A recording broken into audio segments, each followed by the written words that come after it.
right, we want to welcome you here to, actually, this is just our first meeting. This is a joint meeting between general government, finance, personnel, and public retirement, so it's kind of a catch-all there. But we'll go ahead and get started. Madam Secretary, please call roll. Senator Nemes. Present. Senator Thomas. Here. Representative Hancock. Here. Representative Hart. Here. Representative Jackson. Present. Representative Lockett. Present. Representative Watkins. Senator Mays Bledsoe. Senator McDaniel. Representative Bowling. Representative Bray. Representative Petrie. Representative Flannery. Representative Hale. Senator Maiden. Representative Freeland. Present. And Representative Thomas presiding. Present. All right. We need one more for a quorum, but we're still going to conduct business there, so unless one of y'all can go snag one of these guys. But I know there's a lot of BRs going on, and I imagine some of our ex officios are in dual meetings there. So I'm going to ask, we're going to do something that's not on the agenda, but if we could stand and I'm going to lead you in the pledge, and then I've asked Representative Jackson to lead us in a prayer.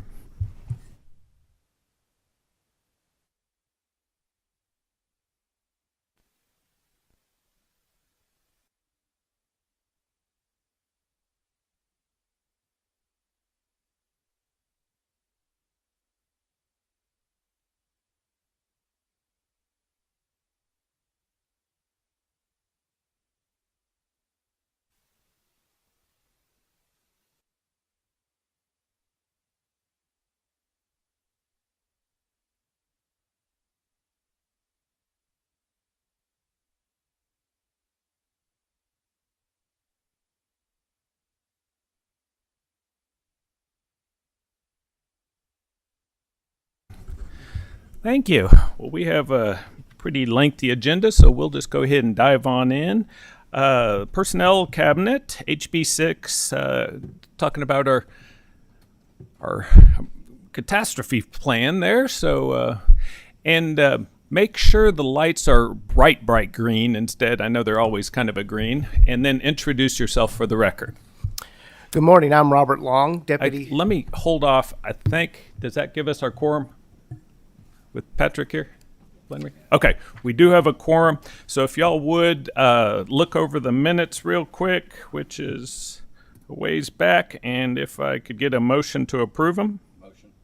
Have a motion by Representative Lockett and a second by Representative Freeland. All in favor signify by aye. Aye. All opposed.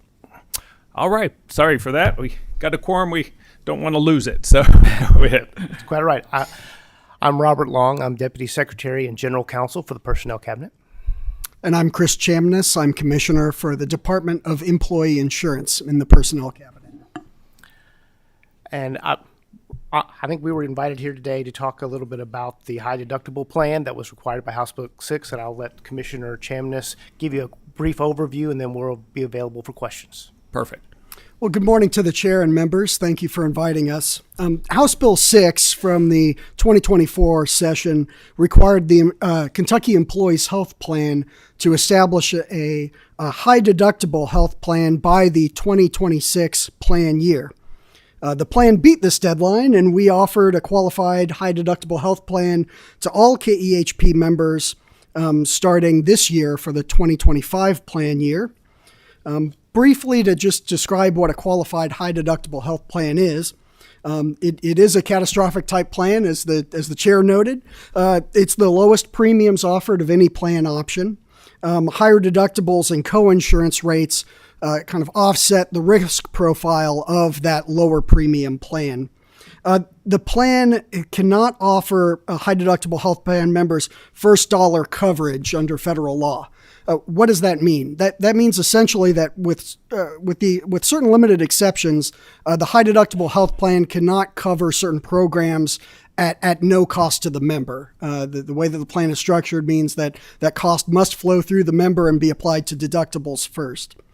There are, as I mentioned, exceptions such as annual physical or other preventive health visits.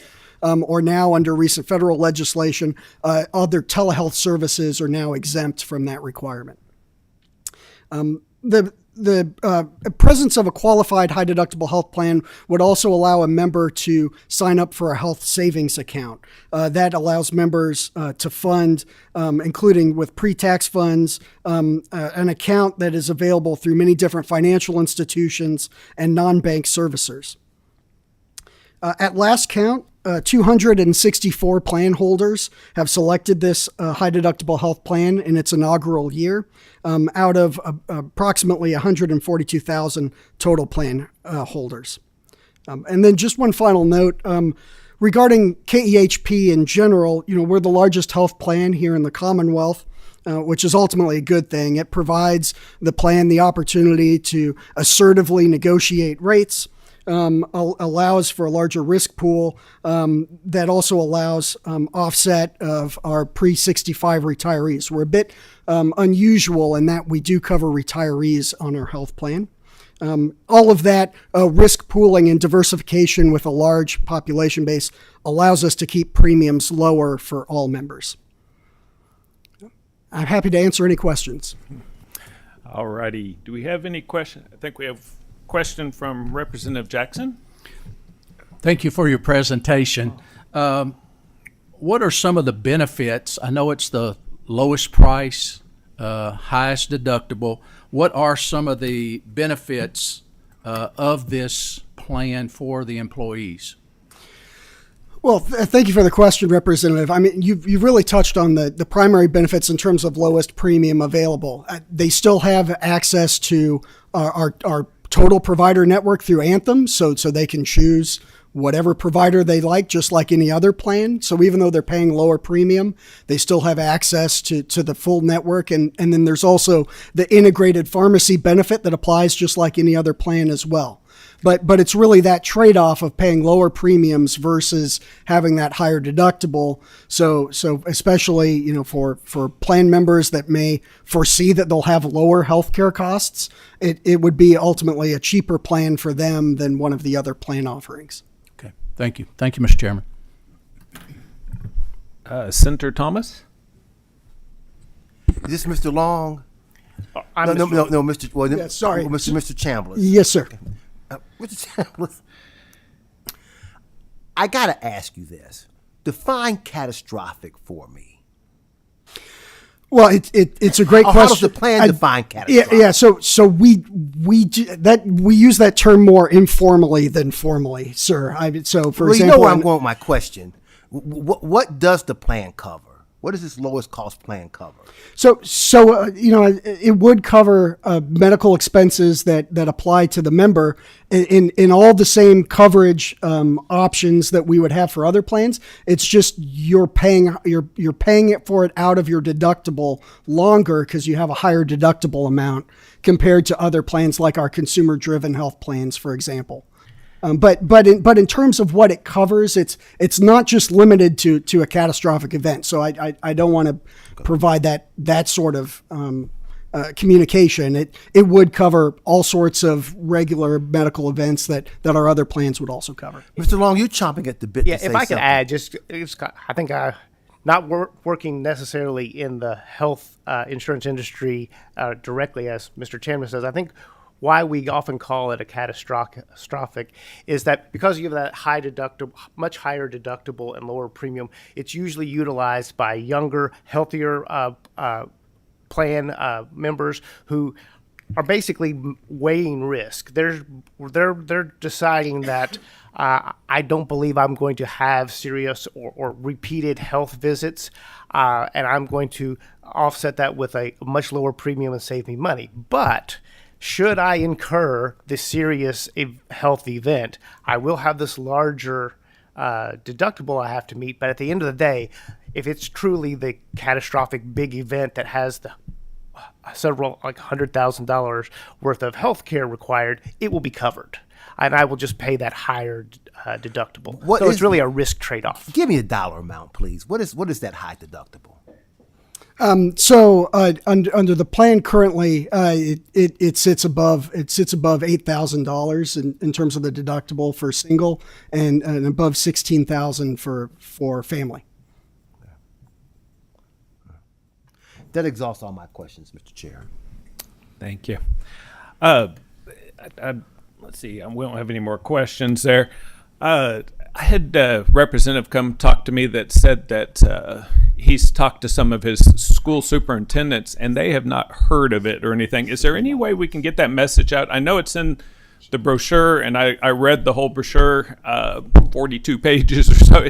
It's pretty lengthy. Is there a way we can get that message out so it gets to educators and everybody that they are aware that that is an option? Absolutely. So as you mentioned, it was part of the benefit selection guide.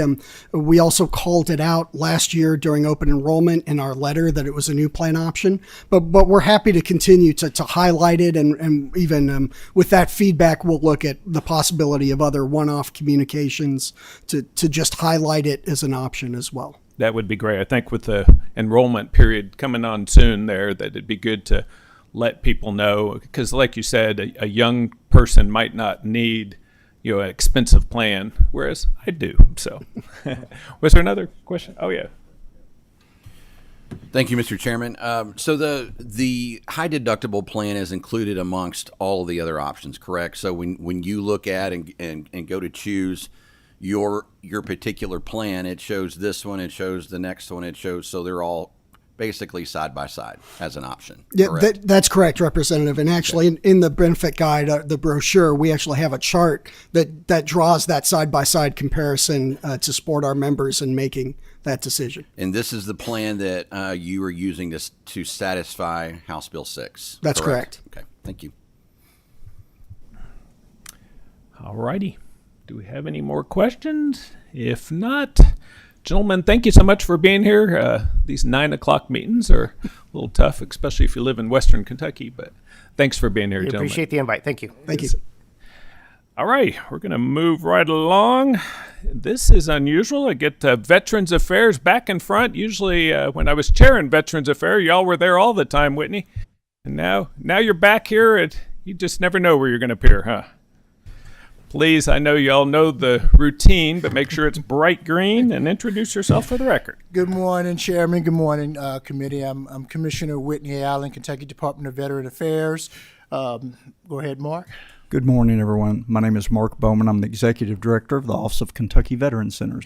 And you're right, sir. I probably set a record for a KDVA commissioner to be at almost every possible committee in the Assembly. So, but always, it's a great honor to be here.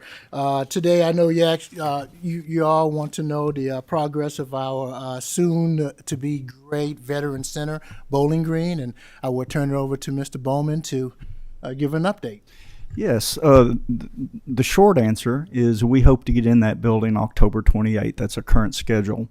That will allow us to move our staff in, get our systems in place, and usually it's about 2 months after that we can look at the first admission. So that's barring any other delays of any type, and we've certainly had some, as you all may have heard over the last year. So if you went down right now, you'd look at the building and say, wow, we're ready to go. It's just some fixes that we discovered during process that we want to make sure we get it right before we move in.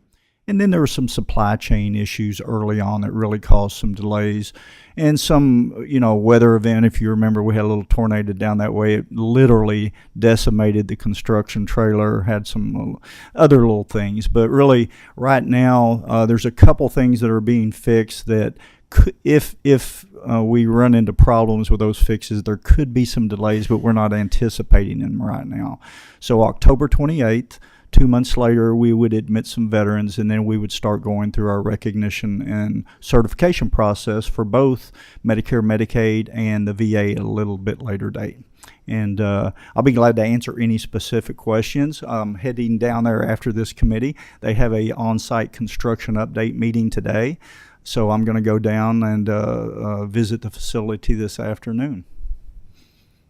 Thank you. We didn't use the same HVAC company as Ratcliffe, did we? No, sir. No, sir. Okay, good job. All right. Do we have any questions? We got a question, Representative Lockett? Thank you, Mr. Chairman. Just in kind of looking at the building and the kind of what you have there in Bowling Green, first of all, it's great. Thank you for working on that for sure. It looks like this year, fiscal year 25, you had about $7 million of an appropriation that lapsed, meaning that it was just not spent. Can you explain why that was the case? Yes, sir. It's simply because of the delays. I mean, we were really supposed to open up almost a year ago, and naturally we had to gear up for that from a budgeting and finance standpoint. So we also want to be fiscally conservative, though.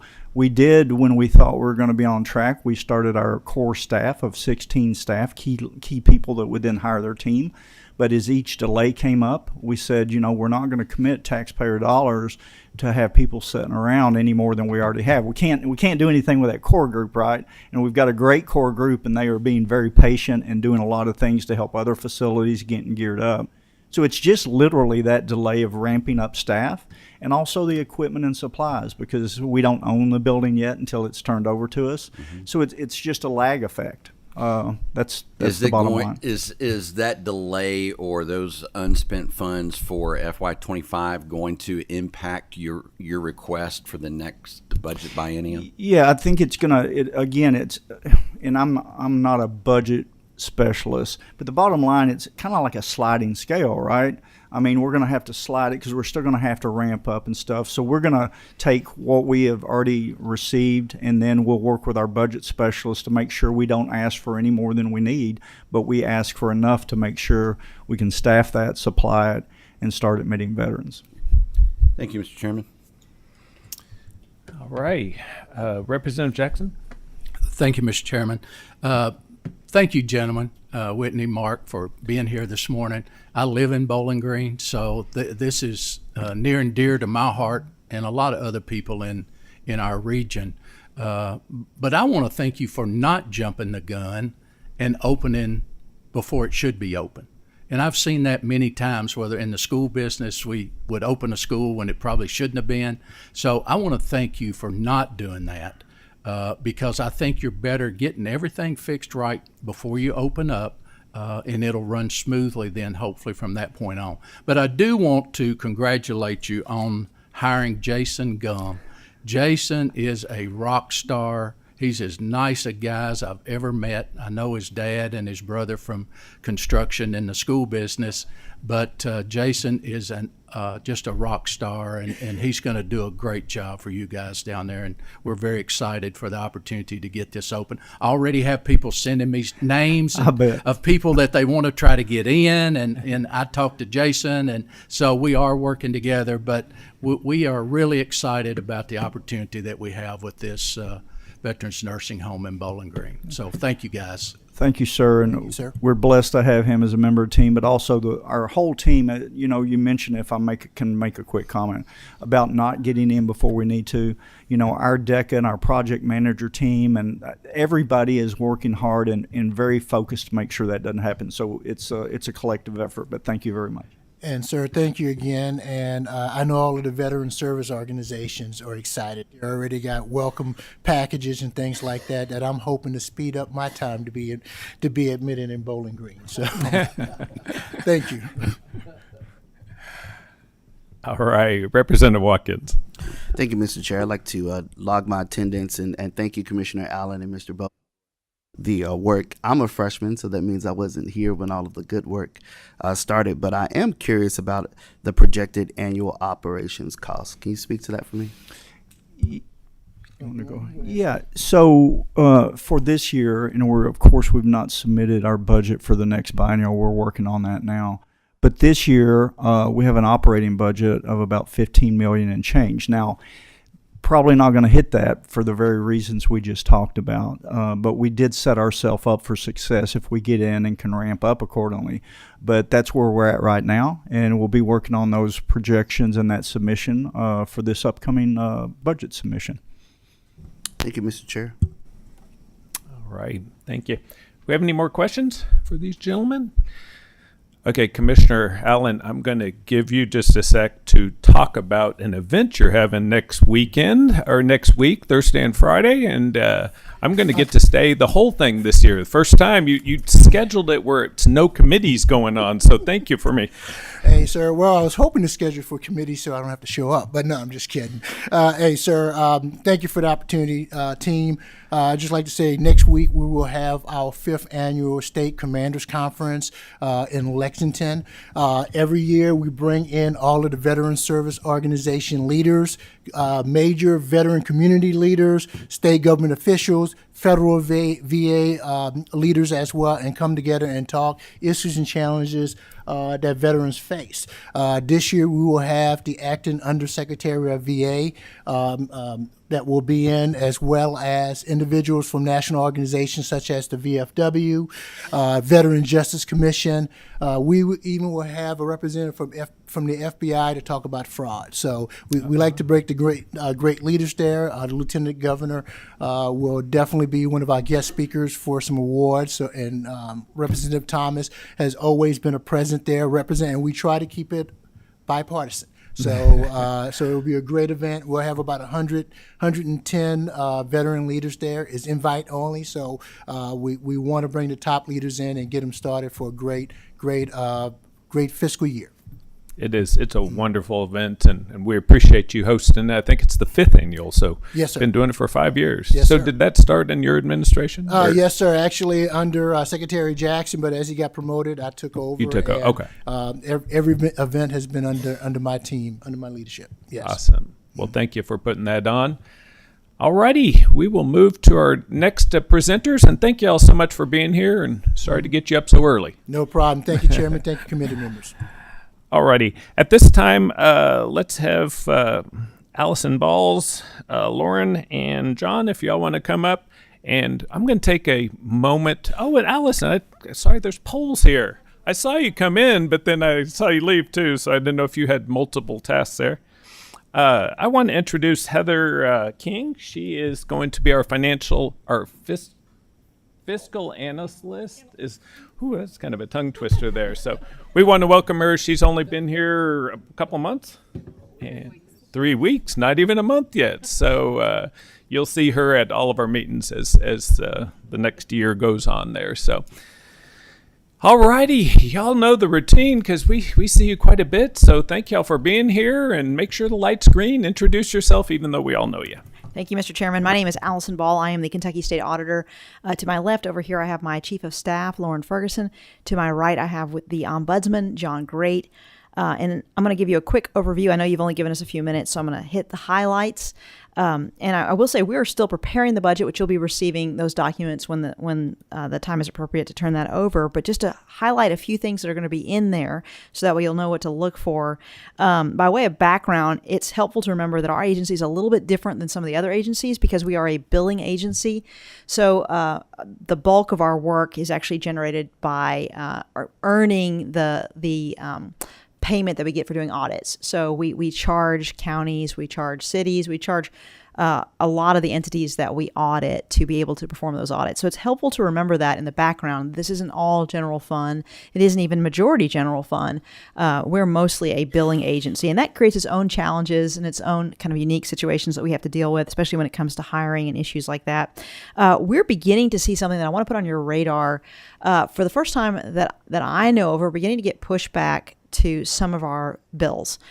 So when we're billing for doing audit work, I know we've actually received 2 letters recently, one of them from the Cabinet for Health and Family Services regarding the kinship care investigation that we're doing, and the other one from the Office of Medical Cannabis regarding the audit that we're doing on the medical cannabis application process. And we've gotten 2 letters from the individuals representing them, indicating that they don't intend to pay.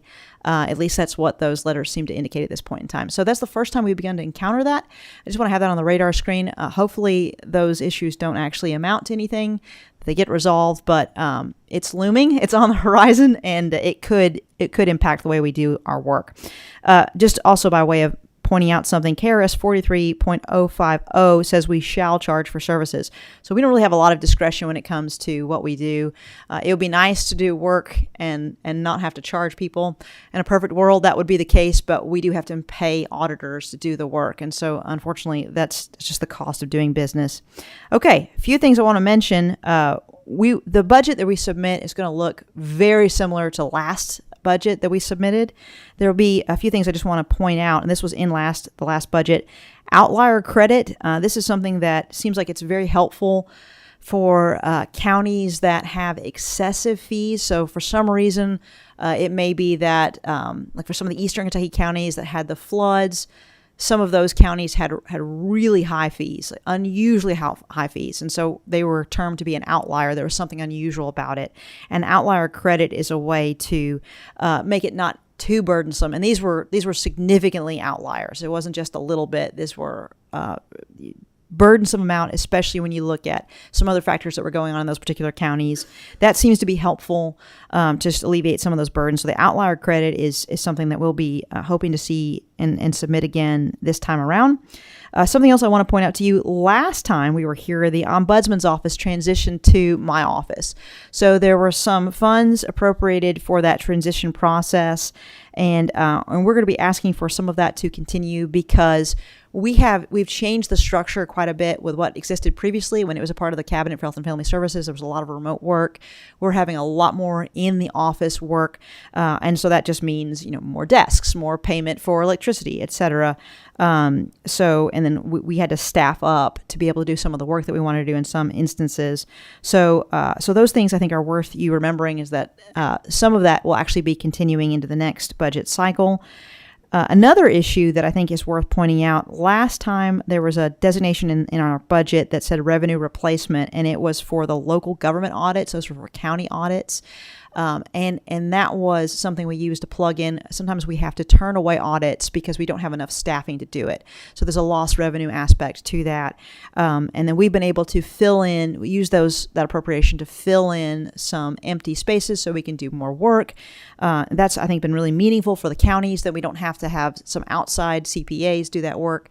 We get to keep good eyes on it, make sure it's done properly and done well. And we would be looking to ask for something similar for the state audits and the special exams. State audits is the executive branch and other things that are similar to that. And then we do typically have to turn away a lot of business in that area. I don't like doing it. It's not a preference by any means whatsoever. I think we have about 30, 40 counties that we typically turn away. We often, for our special exams, have to turn away cities. It's very rare that we have the bandwidth to do cities. And this would be a way to be able for us to not turn away quite so many, and we can take on some that I think are meaningful and helpful to the Commonwealth of Kentucky. We do a lot of audits. We do about 500 audits and reviews and examinations a year, and some of them are quite large. I was just here Monday talking about the KDE audit. We're doing the JCPS audit right now. We're doing the Fayette County Schools. We're doing the Office of Medical Cannabis. We're doing so many of them, and it's great work. It's meaningful work, but we want to make sure that we've got the bandwidth to do it the correct way and do it well. So all of these things will make sure that we can do that. There is a new request, and I've talked about this some, so you may remember this, but I think this is going to be something really helpful as we move into some of these more complicated audits, like the KDE audit that we just did, more like that.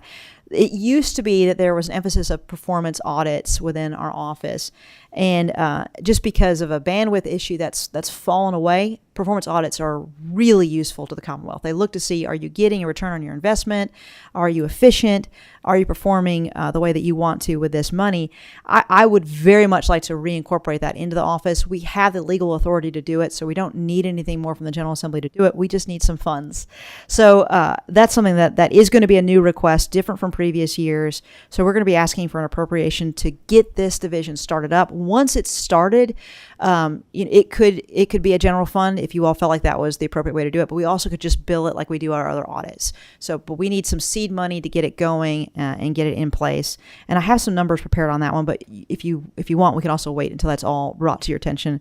And we're going to do it as a this is what it costs to get it started, and this is what it would cost in the second year. So that way you can see there's a difference in the cost, and I think that helps you understand. We're not going to hire everybody on day one. It will be incremental, and I think that's a really wise way to do that with your money.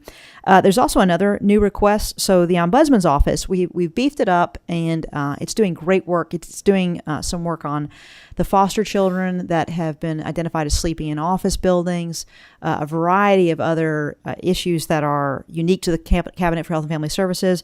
One thing that is lacking in that office, and I think it would really help a lot, is to have the ability to hire some investigators. The authority is there, the structure is there, but we need to have some more appropriation to be able to hire some actually skilled investigators. I think that would do a lot. We have a lot of people right now that are currently reviewing SNAP benefits and other benefits that do a lot of work on federal compliance. I would like to have a dedicated team that can work on child abuse and neglect cases within the Commonwealth. So these aren't federal. So do some similar work like that. The Jaden Spicer situation that happened in Breathitt County recently, really tragic, deeply troubling loss of that little boy's life last week. That's the kind of situation that I think we could do more if we were monitoring dependency, neglect, and abuse cases a little bit better in our offices. Is prepared to do that. They have the ability. They just need some more funding to be able to get that kind of work done. That's big picture, but those are the things that will be coming soon when we submit our budget. Great. That was quite the list. Y'all seem very busy. A year or two ago, I talked to y'all about the possibility of raising some thresholds for some of these boards out there, EMS boards and stuff, that they're not doing anything different, but it's just inflation. Costs are going up. Would y'all mind, Lauren? That might be something. If you could just reach out to me or something like that, or reach out to the committee or something. I know it's not BR related as much, but I do remember our discussion on that, and happy to follow up with you on that. Yeah, you're right. good. There are certain factors that change the cost of things. A lot of them were at 500,000. It might be time to bump them to 750 just for the same costs and stuff. So it might be something we want to look at. Representative Watkins. Thank you, Mr. Chair, and good morning. I'm really excited to hear about the scope of what your office does. I have a local government background and actually come from the performance improvement world. So auditing and all of that effectiveness and efficiency stuff really matters. And I think it matters in relation to the efficacy of the programs of the Commonwealth, but quite frankly, it's a transparency mechanism for people to understand where their tax dollars are going and our programs working the way that we want them to work.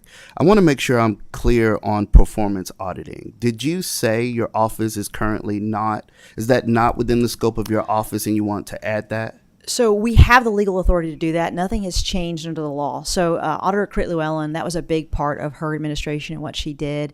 And she accomplished a lot doing performance audits during that period of time. I actually think that's one of the things that really distinguished her administration.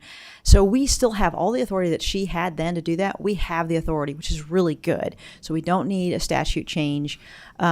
We've attempted to do some things to kind of refine that to make sure that it continues for the future. And that may be a discussion at some point. We could statutorily require it to be done. Right now it's not required to be done, but the authority is there. Really what we need is the appropriation so we can bring that back. It's just a bandwidth issue at this point. And may I have a follow-up, Mr. Chair? And you are currently not doing any performance audits because of the bandwidth. Right. So performance audits that would be governed by accounting standards, so very specific performance audits, which I'm sure you'd be familiar with. We're not doing those. You have to have people that are trained specifically to do that. We have some that are similar, which are the special exams. And so they do look at some aspects like that, but they're not governed by the yellow book, strictly speaking. There's a broader way. We set the scope to begin with, so it's not going to be outside what is appropriate to be done, but we need to hire some people who are trained and ready to go under those yellow book standards to be technically performance audits. Okay, and last for me, Mr. Chair, and when you said the yellow book, I go to general accounting standards and such. I'm really interested in, I would probably say, effectiveness and efficiency. So getting down into process and procedures, not to be a technical whiz here, but inputs, outputs, that type of stuff. I would love to have a chance to talk about that offline. I don't think this is the appropriate mechanism to do so, but I'd like to flag it. We would love to follow up with you. Thank you very much for mentioning that. I remember your background, and so that would be helpful to talk with you about that. Thank you so much. Thank you, Mr. Chair. Thank you. I believe we have a question, Senator Thomas. Good morning, Madam Auditor. Good morning. You opened your presentation by saying that you're beginning to see for the first time some pushback from some agencies such as the Cabinet for Family and Health Services, the Office of Medical Cannabis, regarding your fees. And you are indeed correct. The statutory authority under the Auditor's Office gives you the ability to exact charges for your services, and that makes a lot of sense. As you well know, and I'm a lawyer, what we charge, is always a subject of debate. In the area of government contracts, for example, we say that the fee set for paying lawyers is $125 an hour. And yet there are times, as a legislative body, that we will approve legal fees up to $650 an hour. Mm-hmm. Okay. So one might say somewhere between that $125 and $650 is a reasonable fee. Okay. My question to you, Madam Auditor, is your fee schedule statutorily set? And if not, should it be statutorily set? Or should there be some kind of regulatory provision that sets out what you charge when you come in? Because as you indicated, you're looking now at JCPS, looking at Fayette County Public Schools. What you should charge for those services. Should that be set by either statute or regulation? That's a great question. And actually, I may even have John go into it a little bit deeper because our fee structure is a little complicated. However, it does not change based on the entity. So there's a state fee, there's a county fee, and there's a formula that sets that fee. So I think perhaps behind your question was, are these the appropriate fees for the particular entity that's being audited? And what I'll say is that the type of audit gets, whatever your type of audit it gets that fee. And I think that's a way that helps it. Your question is probably a little broader than that, but a little bit behind that question is probably that question is, does the fee change based on the entity that's audited? The answer is the type of audit gets a certain type of fee. John, do you want to speak to the background of that a little bit? Because I know we've had a lot of discussions about how we got to these fees. The fees have not been changed in a long while, and we've had internal discussions about, well, do they need to be adjusted? And it's not my preference to be the auditor who raises fees. So I'm always going to be the one who's pushing back against a fee raise. But I know we've had a lot of discussions about how do we get to these numbers to begin with. John, would you mind weighing in on that a little bit? Good morning, Senator Thomas. To add additional context to your answer, our fees are required to be billed under KRS 43050. If I were to condense the language of the applicable subsection down, it would be our fees are to reflect our cost of doing business. We calculate our cost of doing business by looking at direct, indirect, and overhead costs, and then establishing a single blended rate for each hour of audit work billed. By way of the range of costs that you mentioned, Senator, our rates are more competitive in that the rates that we charge to state agencies or other entities that are subject to a special examination are $84 per hour. That rate, as the auditor has mentioned, has not changed in any number of years. We have held that constant even in the face of increasing costs with inflation or increased health insurance costs or personnel costs.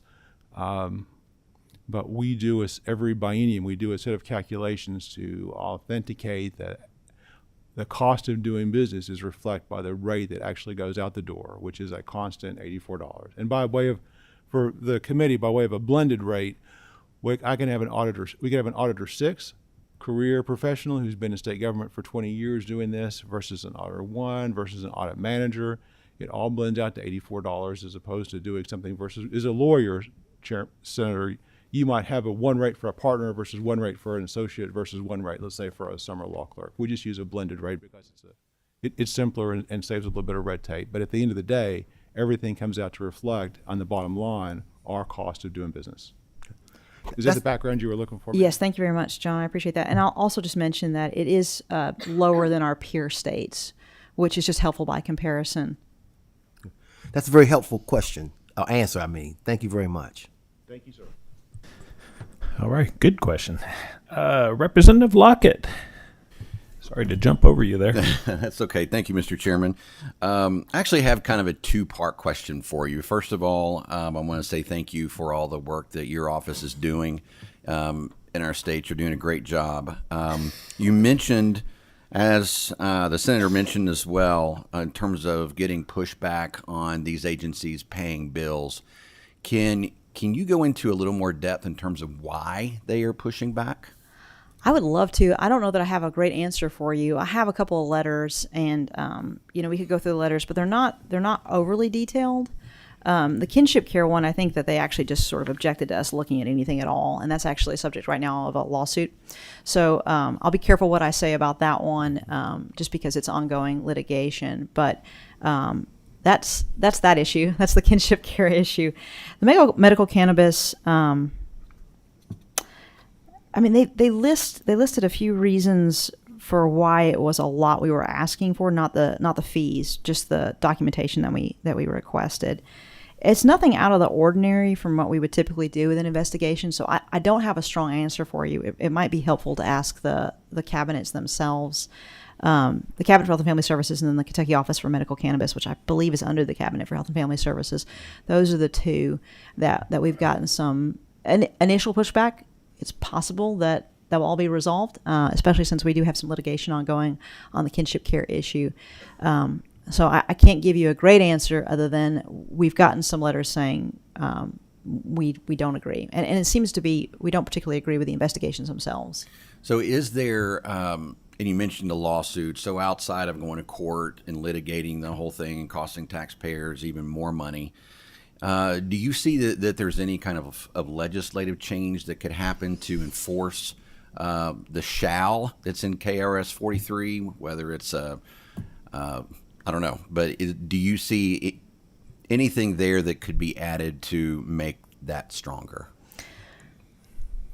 I think the language is strong. I think that's one reason why we're in litigation right now. Okay, thank you. And we can always hold from one organization, give to the other. All right, Representative Freeland, you got? Nope, you didn't. Oh, you're on my list there. Already answered. Anybody else? Thank y'all so much it's always good to see you, especially so bright and early, and we appreciate what you do and hope the kids are doing well. Thank you very much. All righty. Mark, you ready? We're always glad to see you too, and it's always good to see Russ. We're glad to have you back. Y'all know the routine. You've been in front of that desk enough, and please introduce yourselves for the record. Co-chairs, Thomas and Freeland. I'm Mark Metcalf, your state treasurer. Russell Weber, Deputy State Treasurer, Chief of Staff for the Treasury. We have prepared statements this morning, and I'll read from those. Good morning, co-chairs Thomas and Freeland, and distinguished members of the committee. Thank you for inviting me to give an update of the Treasury's work. I'm Mark Metcalf, your state treasurer. It's a privilege to speak with you today. First, let me express my appreciation for the General Assembly for your ongoing commitment to fiscal restraint and responsive stewardship of our resources.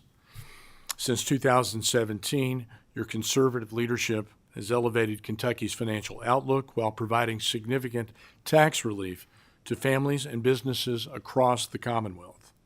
Along with tax relief, Kentucky's public debt has declined from $39,000 per taxpayer 8 years ago to $12,778 per taxpayer today, a more than 300% reduction. Less public debt carried by our taxpayers means families and businesses can invest in their homes, their savings, their children, and their employees. Each year since 2017, the General Assembly has produced surpluses from state revenues and at the same time has begun the necessary work of restoring Kentucky's pension system. As a result, Kentucky's credit rating has dramatically improved, and with it, the market for our bonds. At the Treasury, our mission is clear: to protect, manage, and grow the hard-earned dollars of Kentuckians. One of our most powerful tools continues to be the Unclaimed Property Trust Fund, which now totals $1 billion. Since the beginning of my administration, we've returned a record $62 million to our constituents.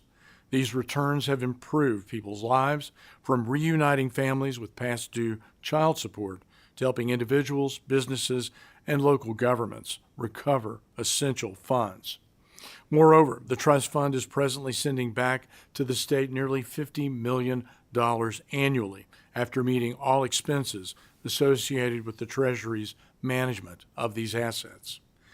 We're also focused on generating even more revenue for the Commonwealth.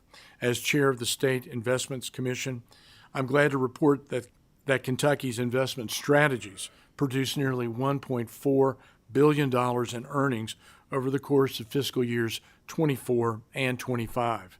These earnings have strengthened Kentucky's financial position, paying down debt, reducing taxes, and adding to our budget reserve trust fund, which today stands at more than $6 billion. Another key Treasury initiative is the Stable Kentucky program, which empowers individuals with disabilities to save and invest for qualified expenses without losing access to needed benefits like Medicaid or Social Security. This program helps participants build financial independence and plan their futures with greater certainty. We're determined to see Stable grow and improve the lives of disabled Kentuckians. To my rear is Jordan Pennington. Jordan is our Stable Kentucky director. She started last year managing $19 million. She has grown the program from $19 million to $21 million as of today. She's doing an excellent job and is a credit to the state and to this committee today. Substance abuse and addiction are among the greatest threats to our state and nation. Through the work of the Kentucky Opioid Abatement Advisory Commission, we are applying the Treasury's financial expertise to one of the most pressing public health crises of our time by safely investing and maximizing settlement funds for prevention, treatment, and recovery efforts statewide. Last year, in consultation with the Commission's Executive Director, we recommended the investment of all settlement funds through secure interest-bearing accounts. As a result, more than $200,000 each month is being realized in earnings, which enable the Commission to extend its fight against addiction. Finally, we remain firmly committed to defending Kentucky's foundational energy industries. We are using the platform of this office to champion Kentucky coal, natural gas, and our nuclear energy potential. Our goal is to ensure these vital resources continue to contribute to our economy for generations to come, powering Kentucky homes, schools, and businesses with abundant and affordable energy. In closing, I want to thank you for your leadership and your partnership. The Treasury's success has always depended on working hand in hand with the General Assembly. The progress we've made is proof of what's possible when we are fully equipped to do the job Kentuckians expect of us. With your continued support, we can enhance and accelerate our efforts to ensure the Treasury has the tools and resources needed to build an even stronger, more prosperous future for the people we are so privileged to serve. Thank you again for your time today. I look forward to any questions you may have. All right, thank you. I believe there are at least one or two questions. I loved hearing that debt ratio per family. That was kind of neat to know how much that is coming down. I wish our national debt would do the same thing, but Amen to that. That's a neat way to look at it that way. So, Representative Friedland. Thank you, Mr. Chairman. I appreciate the presentation, appreciate the great work you're doing, and thank you, sir. I miss having Russell in the house with us, but I know he's doing great work for you. I wanted to ask about some of the budget needs that you may have for the next couple of years, and maybe on the like cybersecurity. I know that's an obvious need that you have. Are we investing enough in the needs that you may have for cybersecurity? I'm going to answer yes. We do need more assistance. Some of these issues, Mr. Chairman, are better heard in a confidential setting to prevent attacks which might otherwise come against our system. We have right now the best system that our money can afford. But I believe that an increased investment in the security of our systems is warranted. Fair to say to you that we are able to track any check written on behalf of the state, and we frequently receive calls from counties and agencies asking us to track a particular payment. We're able to do that without any difficulty. My statements refer, I think, more specifically to keeping up with what's out in the environment that we're now experiencing. So far, we've been lucky. Thank you. Senator Nemus, you've been quiet over there. Yes, that's unusual, right? It is. Yes, Mr. Treasurer. When you mention a budget reserve, that's a total budget reserve, including what has been allotted. Yeah, that's correct, sir. Thank you. That was a quick question. Anybody else? Yes, sir. Mr. Chair, just wanted to add, this is not off script. I referred to it as part of our efforts with the Unclaimed Property Trust Fund, but we are now piloting programs for returning child support and criminal restitution to claimants against the fund, so that our Kentuckians who understand that the fund is there may make a claim anytime a person who is to receive money from us owes child support or criminal restitution. Our pilot program, I'm not going to mention the county involved, but our pilot program with one of our county attorneys here in the state regarding child support has been in place for roughly 3 months and has already recovered $11,000 for moms and dads here in Kentucky. Awesome. That's neat to hear. All right. Anyone else? Thank y'all so much for being here, and we appreciate it. And know it's always hard to be the last on the agenda, but hopefully we still get you out at an early time there. So, Russ, always good to see you, my friend. Glad to be back. Thanks for having us, sir. Alrighty, at this point, I don't know that we have, let's see here. It says we do have September 17th. Is that my co-chair? Is that, as long as we have something to put on there, we will be back on September 17th. If not, I'll entertain a motion to adjourn. All right, so move.